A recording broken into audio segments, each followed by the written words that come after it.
Bonjour et bienvenue pour cette émission spéciale consacrée au prix Armée Jeunesse. Le prix Armée Jeunesse récompense chaque année une action mise en place par un organisme militaire avec une structure civile qui peut être un établissement scolaire, qui peut être une collectivité territoriale ou encore une association dans le cadre du lien Armée-Nation. Et pour en parler, j'ai le plaisir d'accueillir Guillaume Bernier qui est élève de 3e au collège Saint-Joseph de Douai-la-Fontaine et le major Christian des écoles militaires de Saumur. Bonjour messieurs. Bonjour à vous. Major, pour commencer, est-ce que vous pouvez nous présenter le projet pour lequel vous participez à ce concours? Bien sûr, vaste projet. Il porte un nom d'un chêne à une rose, les racines du souvenir, 9 modules pédagogiques, mémoriels. Le premier, c'est une commémoration au pied du monument mort des écoles militaires de Saumur, avec un nombre très important de collégiens et d'élèves de classe de primaire. Le collège Honoré de Balzac se déplace sur les terres mémorielles de Verdun, va ramasser de la terre des champs de bataille, amène cette terre à Saumur et on va planter des chênes, les chênes du souvenir. Donc d'un chêne à une rose. Ça, c'est une action entre guillemets un petit peu classique, une cérémonie, même si d'avoir récolté la terre, c'est un petit peu original. Mais il y a d'autres actions, je crois, qui sont beaucoup plus originales, comme la création d'une rose. Tout à fait. Alors le général, commandant les écoles militaires de Saumur, suite à ce résultat très positif, va inviter les directeurs d'établissement à une énorme réunion pour présenter un travail mémoriel sur l'année. Ça va se concrétiser par plein d'actions, visite des musées. On a à Saumur un pool muséal de 2 musées, musée de la cavalerie, musée des blindés, qui serviront de support pour... Guillaume vous en parlera, des démonstrations, des expositions, des mises en œuvre. Ensuite, la création d'une rose par le collège de Douai-la-Fontaine en liaison avec un rosiériste. Une exposition au sein du musée des blindés. Et pour terminer, on aura une course au profit de la CABAT, donc Terre Fraternité. Et puis le dernier module, fait au mois de mai, sur une étude, un voyage historique sur les plages de Normandie. Guillaume, quelle est l'action qui vous a marqué parmi ces différents modules?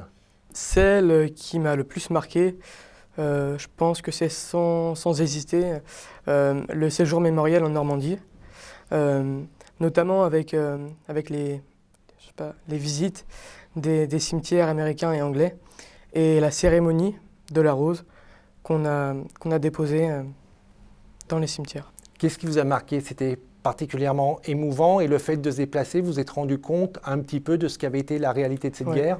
On a pu constater l'horreur et puis les massacres de la Seconde Guerre mondiale. Quels étaient les objectifs de ces actions, Major? Alors l'objectif de ces actions, c'est pour la jeune génération, donc la génération de Guillaume, c'est de dynamiser un petit peu cet esprit citoyen, savoir se situer dans la nation, pouvoir acquérir une certaine maturité pour évoluer dans la société qui quand même a beaucoup changé et leur donner tous les leviers pour bien se situer et surtout penser, c'est toujours le message, servir la nation, se sentir utile, servir sans se servir. Votre sentiment de citoyenneté a évolué à travers ces différentes actions. Est-ce que par exemple votre regard sur l'armée a évolué? Pas forcément, parce que j'étais déjà intéressé par les métiers de la défense, notamment le droit, la gendarmerie nationale. C'est différent, mais ça se rejoint en parallèle. Du coup, ça a pu que le renforcer en positif. Et qu'est-ce qui a changé? Si vous aviez déjà un regard un petit peu positif sur les armées, qu'est-ce qui a changé pour vous à travers ces différentes actions? Mon regard sur la vie des soldats. Est-ce qu'on apprend plus facilement l'histoire et cette mémoire quand on a la chance de mener des actions avec des militaires qu'en restant uniquement dans les salles de classe? C'est complètement différent.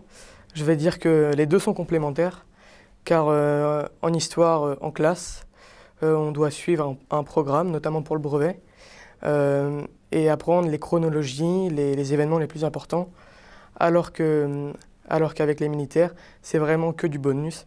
Et ça nous permet de comprendre la vie des combattants sur le terrain, car ils l'ont vécu et ils savent en parler. Ils savent en parler. Major, est-ce que c'est difficile d'enseigner l'histoire aux jeunes et de transmettre cette mémoire? Pas du tout. Pour 2 raisons évidentes, c'est-à-dire que la jeune génération a soif Donc il suffit d'alimenter cette soif. Donc ça passe par plein de processus pédagogiques. Nous sommes en appui de leurs professeurs. Donc c'est dans un cadre éducatif. Donc le programme de 3e, révision du brevet des collèges pour justement arriver en finalité au brevet des collèges. Donc nous, on vient en appui de tout ça. Et on fait ce travail avec le cœur, si on peut parler de travail. Donc on échange. On est toujours dans l'échange. Et comme j'expliquais à Guillaume, eh bien, quand on donne, même si on ne pense pas recevoir, un jour ou l'autre, il y a toujours un retour. Et ce retour, je le perçois à chaque fois dans les musées ou dans les cimetières militaires, où là, on est dans l'émotion. Et cette émotion, elle est partagée. Donc un bilan très positif ? Un bilan plus que très positif. Bravo pour ce projet et merci d'avoir participé à notre émission. Merci à vous.